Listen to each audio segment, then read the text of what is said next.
তোমরা যারা অর্ধবার্ষিক পরীক্ষা দিবা হাফ ইয়ারলি এক্সাম 2026 অষ্টম শ্রেণী যারা পড়াশোনা করো তোমাদের ইংরেজি দ্বিতীয় পত্র, হ্যাঁ তোমাদের ইংরেজি দ্বিতীয় পত্রে 2 ঘন্টা সময়ে পরীক্ষা নেওয়া হবে। মার্ক থাকবে, ফুল মার্ক থাকবে 50 মার্কের পরীক্ষা, ঠিক আছে।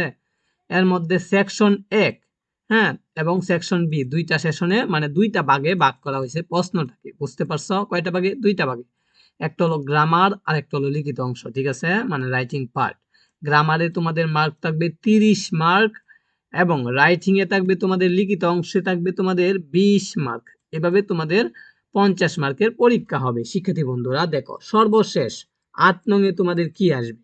8 নং এ 8 নং এ আসবে কম্পোজিশন, মানে বাংলা দ্বিতীয় পত্রে যে তুমি রচনা লিখো না, সেম তুমি কি করতে হবে, হ্যাঁ ইংরেজিতে রচনা লিখতে হবে, এটাই হলো কম্পোজিশন।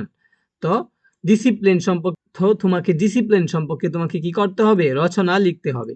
তুমি কয় পৃষ্ঠা লিখবা? অনেকের প্রশ্ন, ভাই আমি কয় পৃষ্ঠা রচনাটা লিখবো? তুমি 2 এর উপরে বা 3 পৃষ্ঠা অথবা 4 পৃষ্ঠা, হ্যাঁ 12 মার্ক না, তুমি 3 পৃষ্ঠার নিচে লিখবা না, ঠিক আছে, 3 পৃষ্ঠা লিখবা, 3.5 পৃষ্ঠা সুন্দর করে লিখে দিয়ে আসবা। এরপরে দেখো শিক্ষার্থী বন্ধুরা, তোমাদের 7 নং এ কি আসছে? 7 নং এ 8 মার্কের জন্য আসছে তোমাদের হলো অ্যাপ্লিকেশন। অ্যাপ্লিকেশন মানে হলো তোমার হেডমাস্টারের কাছে অ্যাপ্লিকেশন লিখো না, আবেদনপত্র। এই আবেদনপত্রকে ইংরেজিতে বলা হয়ে থাকে অ্যাপ্লিকেশন। তো এখানে বলছে প্রিন্সিপাল অথবা হেডমাস্টারের কাছে তুমি কি করতে হবে? আবেদনপত্র লিখতে হবে। কি সম্পর্কে? Send to your school hostel. তোমাদের স্কুলে কোনো হোস্টেল নাই, হোস্টেল ছায়া, হ্যাঁ কি করবা? একটা অ্যাপ্লিকেশন লিখবা হেডমাস্টারের কাছে। এরপর 6 নং দেখি আমরা, ট্রান্সলেশন। দেখো এই যে এলটা বড় হাতের হওয়ার কথা ছিল, এখানে ছোট হাতের এল দিছে, তো এটা ভুল করছে, তোমাকে সঠিক করে লিখতে হবে।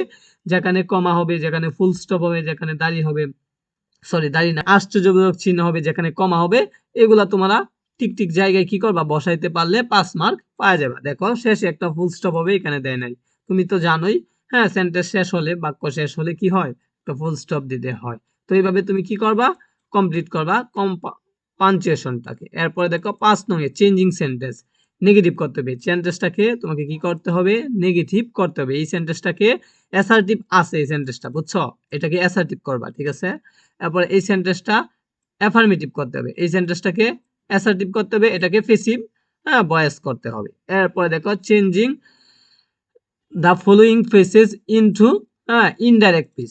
ডাইরেক্ট পেজে দেওয়া আছে, এটা কি পেজে দেওয়া আছে? ডাইরেক্ট পেজে নারেশনটা দেওয়া আছে, ইনডাইরেক্ট করতে হবে তোমাকে। এরপরে শিক্ষার্থী বন্ধুরা চলো আমরা দেখি 3 নং এ আসছে কি? 3 নং এ আসছে রাইট ফর্ম অফ ভার্ব। এই যে ভার্ব, এগুলা হলো ভার্ব, এইখানে ভার্ব বসবে, শূন্যস্থানে কি বসবে? ভার্ব গুলা বসবে। তোমাকে কি করতে হবে? সঠিক ভার্ব গুলা, হ্যাঁ বসাতে হবে। 5টা যদি তুমি বসাইতে পারো তাহলে 5 মার্ক পাবা, যদি তুমি 2টা বসাইতে পারো ঠিক হয় তোমার, তাহলে 2 মার্ক পাবা। এভাবে তোমাকে রাইট ফর্ম ভার্ব সলভ করতে হবে। তারপর দেখো লং এগো, এটা তোমাদেরকে কি করতে হবে? টেবিল আকারে দেওয়া আছে, 1টা 2টা 3টা 5টা লাইন দেওয়া আছে, 5টা লাইন তৈরি করতে হবে, হ্যাঁ সঠিক লাইন তৈরি করতে হবে। এলোমেলো লাইন দেওয়া আছে, কোনটার সাথে কোন লাইনটা হবে, এভাবে তোমাকে কি করতে হবে? 5টা লাইন তৈরি করতে হবে, এটাই হলো টেবিল। 5টা লাইন তৈরি করতে পারলে 5 মার্ক পাবে। এরপরে আমরা দেখি 2 নং এ, এরপরে আমরা দেখি 1 নং এ কি আসছে। 1 নং এ আসছে শিক্ষার্থী বন্ধুরা, হ্যাঁ 10টা টেবিল আসছে। 10টা টেবিল তোমাদেরকে এখান থেকে বসাইতে হবে। দেখো এখানে 10টা আছে, 10টার মধ্যে যেগুলা তুমি পারো এগুলা আগে বসাবা, পরবর্তীতে কি করবা? এখান থেকে এনে বসাই দিবা টেবিলে। এই যে এখান থেকে 10টা এখানে বসাই দিবা একবারে, কি পর্যন্ত? যে পর্যন্ত। 10টা বসাইতে পারলে 5 মার্ক, যদি 5টা বসাইতে পারো তাহলে 2.5 মার্ক, যদি 4টা বসাইতে পারো 2 মার্ক, এভাবে মানে একটার জন্য 0.5 মার্ক, মানে হাফ মার্ক পাইবা, ঠিক আছে। সকলকে ধন্যবাদ ভিডিওটি দেখার জন্য। এভাবে আমি প্রত্যেক পরীক্ষার সাজেশন দিয়ে থাকি, তো অবশ্যই চ্যানেলটা সাবস্ক্রাইব দিয়ে রাখো।